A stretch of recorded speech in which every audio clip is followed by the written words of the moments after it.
Okay, so we were assigned Chapter 6, which is the disposition to be critical and challenging.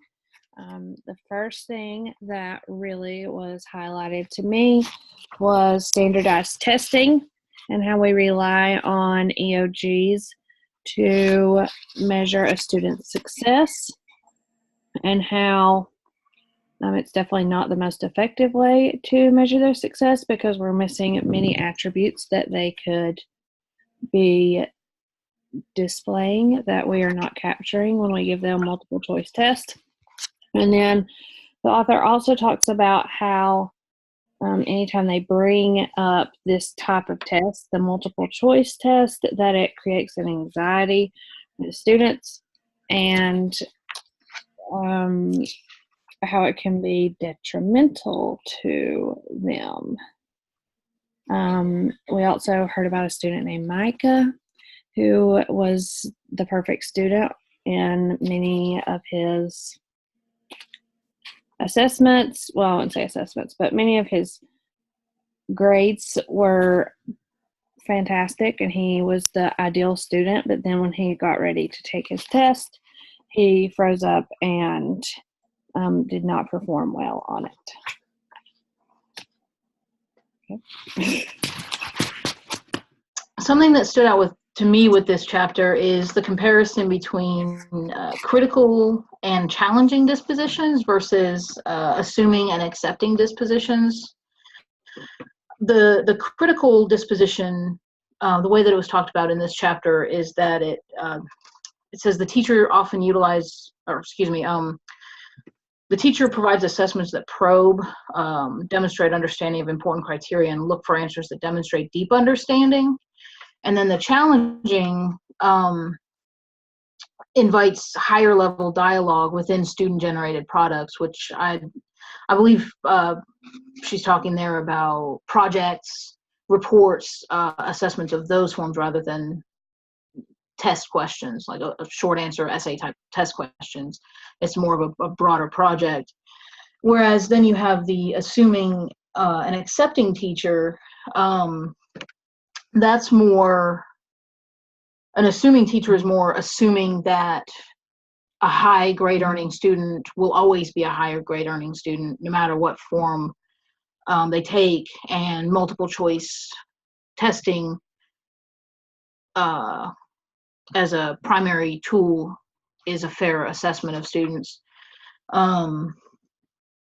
And those tie back into what we had talked about, or what had been talked about in the previous chapters with technical versus responsive dispositions. The challenging and critical teachers fall into the responsive disposition. They have a lot of the same criteria of really trying to delve into the student understanding a lot better, responding to student needs, being a lot more variable with the forms that your assessments take. Whereas the assuming and accepting teachers fall into the technical disposition, where you're a lot more static in your assessment methods, and you're pretty much, the image that I got was the teacher that's just trying to survive the semester and get as many kids through as possible, versus the responsive that's trying to help the student grow and develop with their understanding.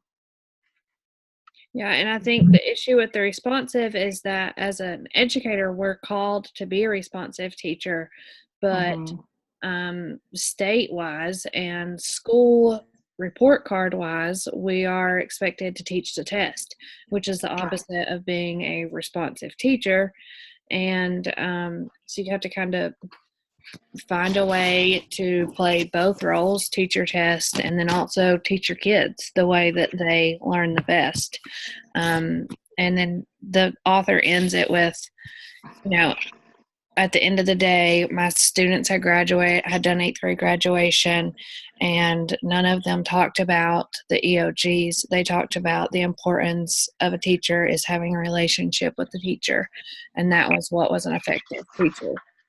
So we're called to do one thing, but then we're told to do the opposite.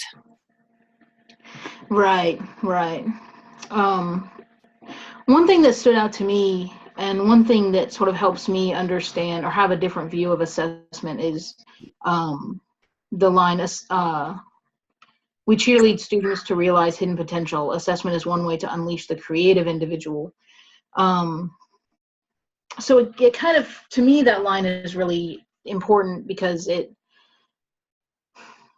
assessment isn't just about a test to judge understanding. It's to help a student have a more broad look on it and to be creative within their subject, whether it's science or math or history. It teaches them to have a creative view of it. And I think that helps when it comes to standardized testing if they have that creative view, because it allows for adaptable understanding.